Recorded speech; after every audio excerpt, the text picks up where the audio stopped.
La persecución contra los cristianos bajo Decio. En el año 249 Decio se ceñó de púrpura imperial, aun cuando los historiadores cristianos le han caracterizado como un personaje cruel. Decio era sencillamente un romano de corte antiguo, cuyo propósito simplemente era restaurar la vieja gloria de Roma. Por diversas razones, la gloria de Roma parecía perder su lustre. Los bárbaros atravesaron las fronteras y se mostraban cada vez más inquietos y atrevidos en sus invasiones dentro de los dominios del Imperio Romano. No solamente eso, sino también la economía del imperio se encontraba en crisis. Además, las viejas tradiciones cada vez eran hechas a un lado.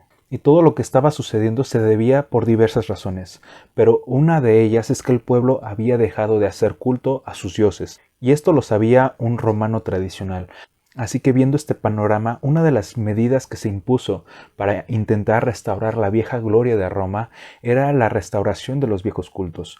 Por lo tanto, hubo consecuencias en contra de los cristianos. Si todos los súbditos del imperio volvían a adorar a los dioses, entonces posiblemente los dioses volverían a favorecer el imperio. Esa fue la principal razón de la política religiosa de Decio. No se trataba ya solamente de los viejos rumores que corrían a los cristianos o se decían acerca de los cristianos, sino que ahora se trataba más bien de una restauración de los viejos cultos de Roma, pues se trataba de la supervivencia de la vieja Roma de los césares con sus glorias y también con sus dioses, y todo aquel que se pusiera en contra, ya lo dicho, era visto como una falta al patriotismo y también como una alta traición. Dada la razón de la política de Decio, la persecución que este emperador desató tuvo características muy distintas a las anteriores. De hecho, el propósito del emperador no era crear mártires, sino más bien apóstatas a la religión del imperio. Y aquí es interesante lo que comenta Tertuliano, pues casi 50 años antes, él dijo que la sangre de los mártires es como una semilla, pues mientras más se derrama, más cristianos había. Las muertes ejemplares de los mártires de los primeros años solamente podían conmover a quienes los perseguían y de igual forma a quienes los presenciaban. Pero por otra parte, si se lograba que algún cristiano renunciase a su fe, abandonase su fe por completo, era una victoria que era celebrada en la política del imperio para poder restaurar el paganismo. Como Decio ordenó que era necesario volver al culto de los viejos dioses, por mandato imperial todos, absolutamente todos, tenían que sacrificar ante los dioses y quemar incienso ante la estatua del emperador. Y bueno, a quienes obedecían este mandato de parte del emperador iban a obtener un certificado como prueba de ello. Sin embargo, quien carecía de este certificado serían tratados como criminales por haber desobedecido el mandato imperial. Como era de suponerse, este mandato imperial tomó a los cristianos por sorpresa. Las generaciones que se habían formado bajo el peligro de las persecuciones ya habían pasado. Ya las nuevas generaciones no estaban ni preparadas ni listas para enfrentarse al martirio. Por lo tanto, podemos decir que algunos corrieron a obedecer el edicto imperial tan pronto como supieron de él. Otros permanecieron firmes por algún tiempo, pero cuando fueron llevados ante los tribunales, decidieron ofrecer sacrificios ante los dioses.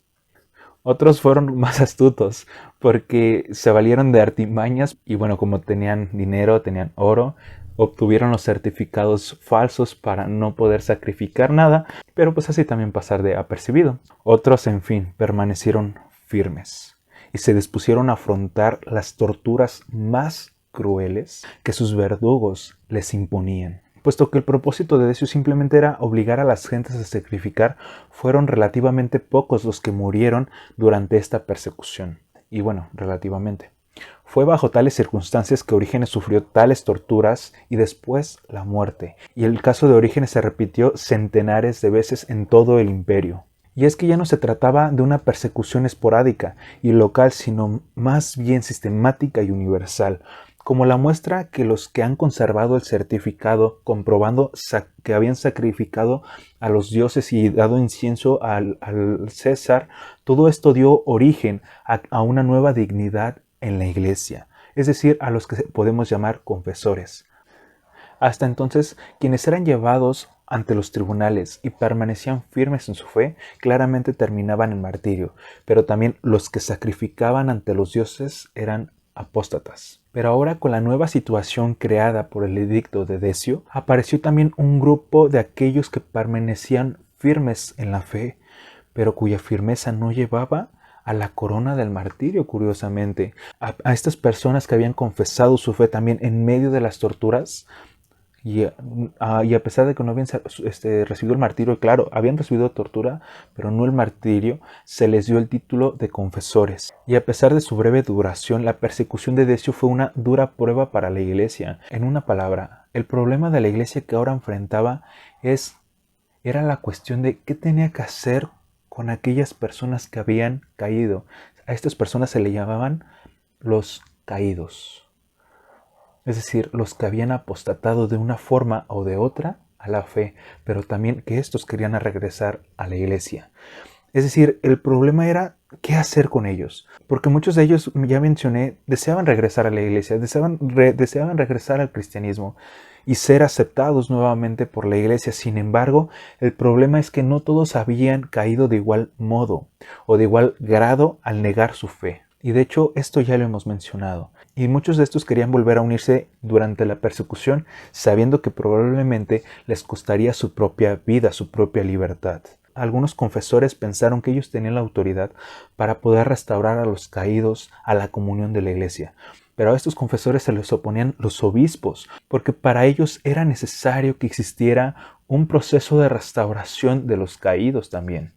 Pero bueno, había también quienes pensaban que la iglesia estaba cayendo en una laxitud excesiva. Y no solamente eso, sino que debía tratar con más dureza a los caídos.